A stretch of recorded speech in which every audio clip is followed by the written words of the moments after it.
Is that a problem, officer? I know who you are, Tom. The story begins, and we see Tom. Tom starts telling us about himself. 8 years ago, he used to be a police officer, but then he left his job and started a crime scene cleaning business.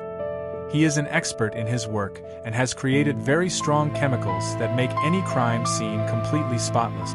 In Tom's family, apart from him, there is only his daughter.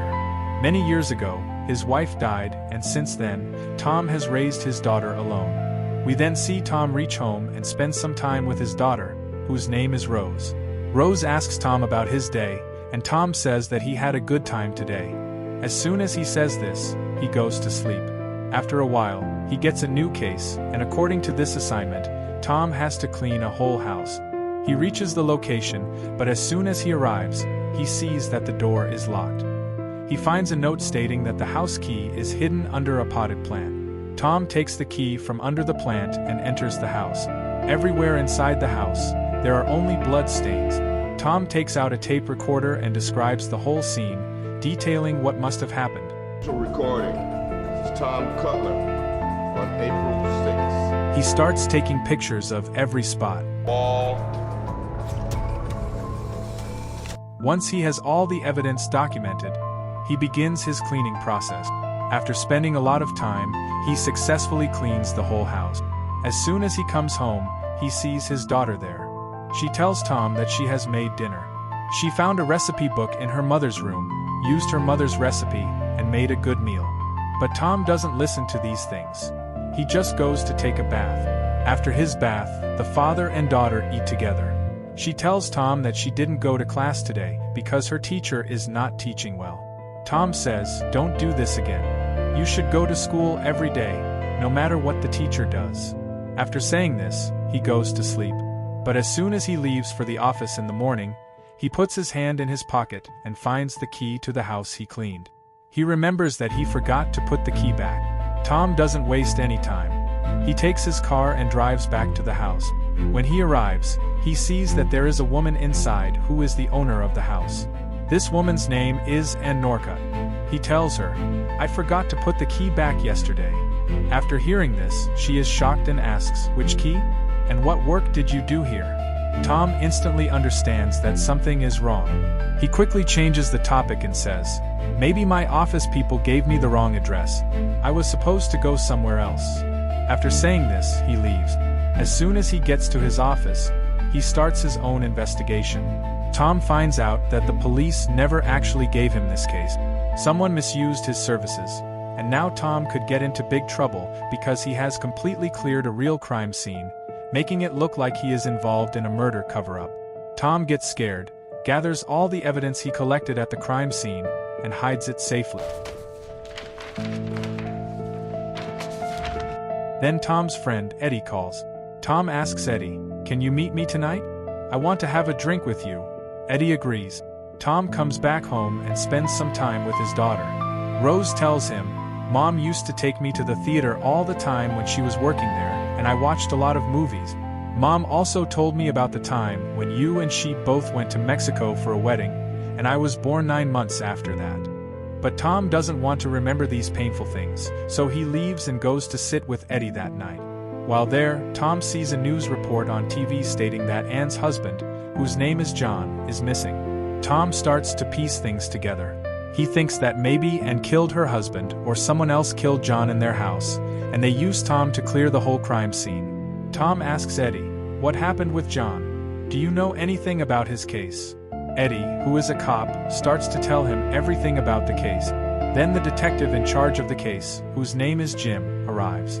Jim summarizes some more details, explaining that John used to have a good relationship with the police commissioner, but that relationship got spoiled. John was supposed to testify for the DEA, and as the situation started to get worse, John suddenly disappeared. Tom gets busy trying to figure things out, but he eventually goes back to Ann and helps her with some small tasks, and admits that she is scared to be alone and needs to go to a safe place. Tom takes Ann to the house of an old acquaintance named Manuel. They all have dinner together, and after dinner, Tom and Ann sit outside to talk, and opens up about her past, revealing that she was once pregnant, but John didn't want the baby, which ultimately led to her losing the child. Tom also shares his own tragic past. He explains that a few years ago, an intruder entered his house and tried to assault his wife. When she fought back, the intruder shot her in the chest. At that time, my daughter was only 6 years old. She saw the whole thing with her own eyes, and she still can't forget that incident. She still constantly worries about her mother. Hearing this deeply saddens Anne. Afterwards, Tom leaves for the night. But in the middle of the road, a corrupt policeman pulls his van over, ambushes Tom, and beats him brutally in the face. Despite his injuries, Tom manages to drive back home. As soon as Rose sees his battered face, she rushes to treat his wounds. She repeatedly asks, "What is going on? How did you get hurt?" Tom refuses to say anything. Seeing his silence, Rose gets even more worried and starts screaming at him in frustration. Tom snaps, "Why do you want to know? These things will only bother you." Rose cries, "Because I am terrified that what happened to my mother is going to happen to you." Rose also admits that she lied earlier. She never actually had a school project, she was just digging into his old case files. Tom sternly tells her to put everything back.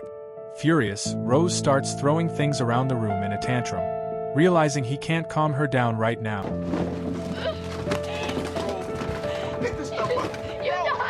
Tom leaves the house. The next day, he calls Anne. She tells him, "I got a call from the morgue. They want me to come down and identify a dead body." Tom says, "I will come with you. I am on my way." They both arrive at the morgue. While there, Tom speaks with the medical examiner and finds out that the doctor actually knew John personally and was familiar with his entire medical history. The doctor reveals a shocking secret. John was completely sterile and could never be a father. Tom is stunned. If John couldn't have kids, then how did Anne get pregnant before her miscarriage? This means Anne definitely had an affair with someone else. Suddenly, Detective Jim walks into the morgue. Anne and Tom quickly pretend that they don't know each other, and goes inside, identifies the personal effects, confirms, "Yes, these are John's things," and comes back out. But now Tom's mind is racing.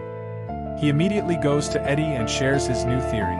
"Now I have strong doubts about Anne. I think Anne's secret boyfriend killed John. As soon as John found out about the affair, he would have confronted them, and then the boyfriend murdered him."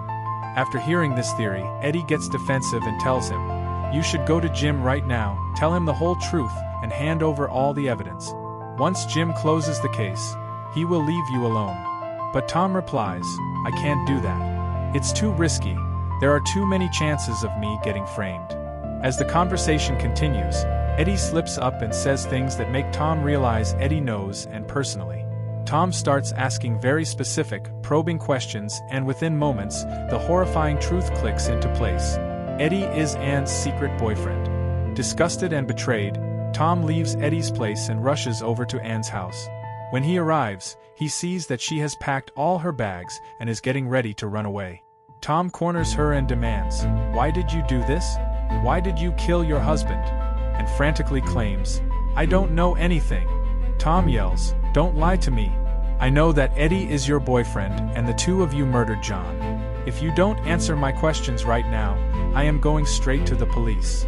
Realizing she is caught, and finally stops lying and calms down, and calls Eddie on the phone and asks him, "Where is the key to the house? Where did you put it?" Eddie casually replies, "I threw that key away." Hearing this first-hand confirmation, Tom is absolutely certain that Eddie is the one who murdered John.